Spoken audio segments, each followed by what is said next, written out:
Assalamualaikum warahmatullahi wabarakatuh. Halo soleh dan soleha semua, berjumpa lagi dengan Bu Marina. Apa kabarnya soleh dan soleha pada hari ini? Semoga dalam keadaan sehat ya. Soleh dan soleha semua, pada pertemuan kali ini kita akan belajar tentang adaptasi tumbuhan dan hewan terhadap lingkungannya. Untuk menambah keberkahan perjumpaan kita pada hari ini, yuk kita buka dengan lafaz basmalah. Bismillahirrohmanirrohim. Oke, soleh dan soleha semua, kita mulai ya pembelajaran pada hari ini. Sebelumnya Bu Marina mau tanya dulu nih, soleh dan soleha pernahkah melihat hewan bunglon? Nah, bunglon ini adalah hewan yang dapat mengubah kulitnya ya, warna kulitnya sesuai dengan tempat dia berada. Nah, kalau ada di batang dia berubah menjadi coklat. Kalau di daun bunglon ini berubah menjadi hijau. Nah, perubahan warna ini membuat bunglon mampu membaur dengan lingkungannya. Tahu nggak apa yang terjadi dengan bunglon? Benar, bunglon mengalami proses mimikri. Mimikri ini masuk ke dalam kegiatan yang namanya adaptasi. Soleh dan soleha masih ingat ya pengertian adaptasi? Bu Marina ingatkan kembali ya. Adaptasi merupakan suatu kemampuan dari makhluk hidup untuk bisa menyesuaikan diri terhadap lingkungannya dengan suatu tujuan bertahan hidup. Nah, soleh dan soleha, berapa tujuan dari adaptasi? Nah, yang pertama, untuk melindungi diri dari musuh maupun pemangsa yang lainnya. Lalu, untuk bisa mendapat makanan. Dan yang terakhir, untuk bertahan hidup. Adaptasi ini ada beberapa jenis ya soleh dan soleha, yaitu yang pertama adaptasi morfologi, yang kedua adaptasi fisiologi, dan yang ketiga adalah adaptasi tingkah laku. Oke, soleh dan soleha semua, kita bahas satu persatu ya. Yang pertama adalah adaptasi morfologi. Apa sih yang dimaksud dengan adaptasi morfologi? Adaptasi morfologi adalah penyesuaian makhluk hidup melalui perubahan bentuk organ tubuh yang berlangsung sangat lama untuk kelangsungan hidupnya.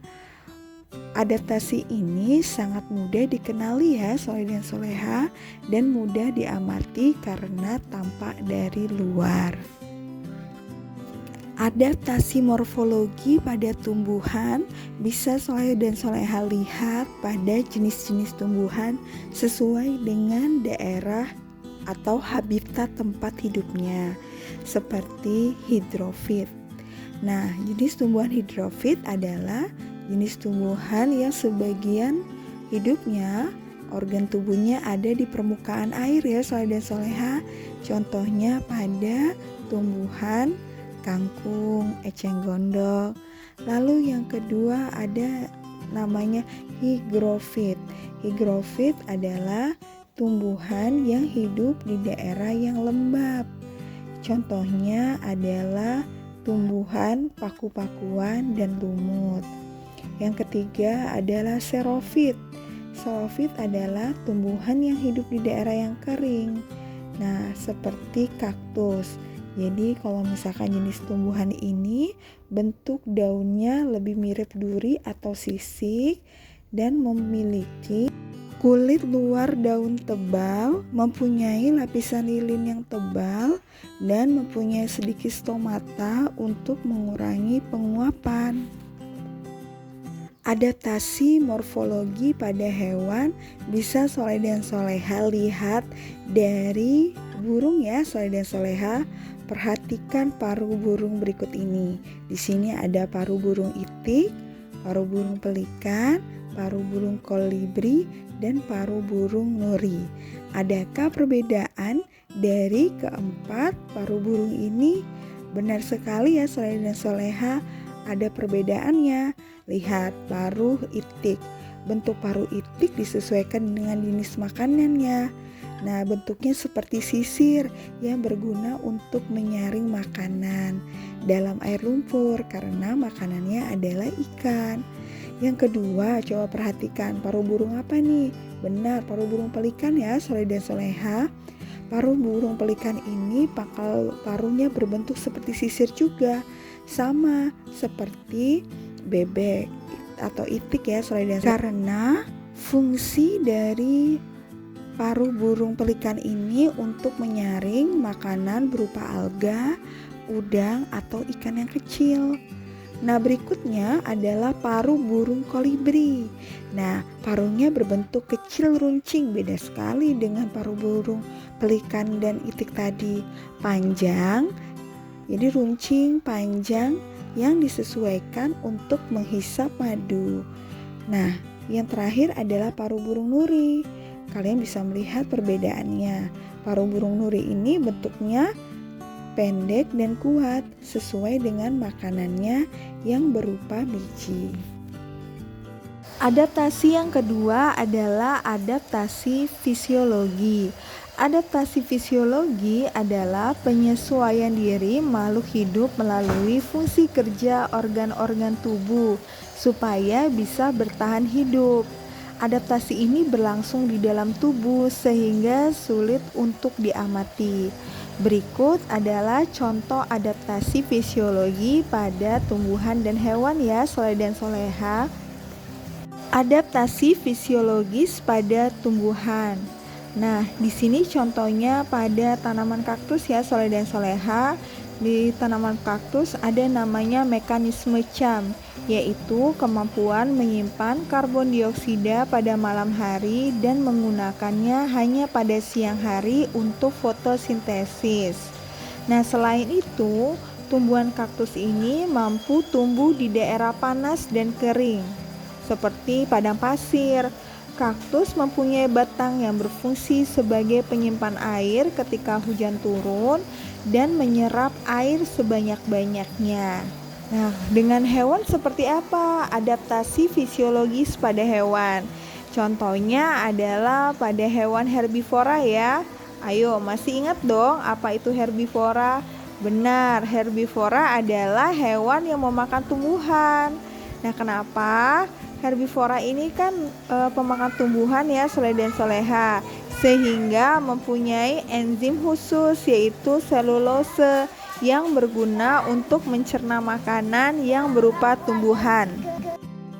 Contoh yang kedua adalah ikan yang hidup di laut ya, Soleh dan Soleha. Nah, contohnya apa saja nih ikan yang hidup di laut? Benar, ada ikan tenggiri, ikan tongkol ya, Soleh dan Soleha, ikan selat, dan ikan laut yang lainnya. Nah, ternyata Soleh dan Soleha bahwa ikan yang hidup di air berkadar garam tinggi ya, hidup di laut, mengeluarkan urin yang lebih pekat daripada ikan yang hidup di air tawar. Seperti itu ya adaptasi fisiologis pada tumbuhan dan hewan. Ini adaptasi yang terakhir ya, Soleh dan Soleha, yaitu adaptasi tingkah laku. Adaptasi tingkah laku adalah penyesuaian diri terhadap lingkungan dengan mengubah tingkah laku supaya dapat mempertahankan kelangsungan hidupnya. Nah, berikut adalah contoh beberapa adaptasi pada tumbuhan dan hewan ya, Soleh dan Soleha. Adaptasi tingkah laku pada tumbuhan. Nah, Soleh dan Soleha, tumbuhan yang hidup di daerah kering beradaptasi dengan menggugurkan daunnya pada musim kemarau. Nah, contohnya pada tumbuhan pohon jati. Adaptasi tingkah laku pada hewan. Contohnya ada beberapa ya, Soleh dan Soleha. Yang pertama kamuflase. Nah, kamuflase adalah di mana hewan ini menyesuaikan diri dengan kondisi tempat yang sesuai dengan tubuhnya. Misalkan belalang daun dan belalang sembah. Belalang sering hinggap pada daun untuk menyesuaikan warna dan bentuk tubuhnya. Yang kedua adalah mimikri. Mimikri adalah menyesuaikan diri dengan mengubah warna kulitnya sesuai dengan tempatnya berada. Misalnya pada hewan bunglon. Bunglon berada di batang kayu, maka warna kulitnya juga berubah menjadi kecoklatan. Bila di daun akan berubah menjadi hijau gitu. Perubahan ini membuat bunglon mampu membaur dengan lingkungannya.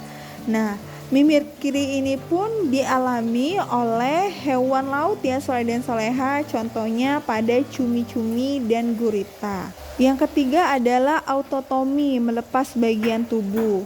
Untuk melindungi dirinya, cecak dan kadal melepaskan ekornya. Cara ini disebut dengan autotomi. Ekor yang telah putus akan tumbuh lagi seperti semula. Yang berikutnya adalah menggulungkan diri. Terenggiling melakukan penyesuaian diri dengan menggulungkan tubuhnya membentuk spiral. Cara ini dilakukan untuk melindungi diri dari serangan musuh. Contoh hewan lain yang menggulungkan diri adalah kaki seribu. Cukup sekian penjelasan dari Bu Marina. Kita tutup perjumpaan ini dengan lafaz hamdalah.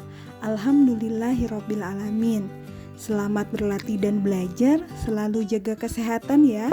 Wassalamualaikum warahmatullahi wabarakatuh.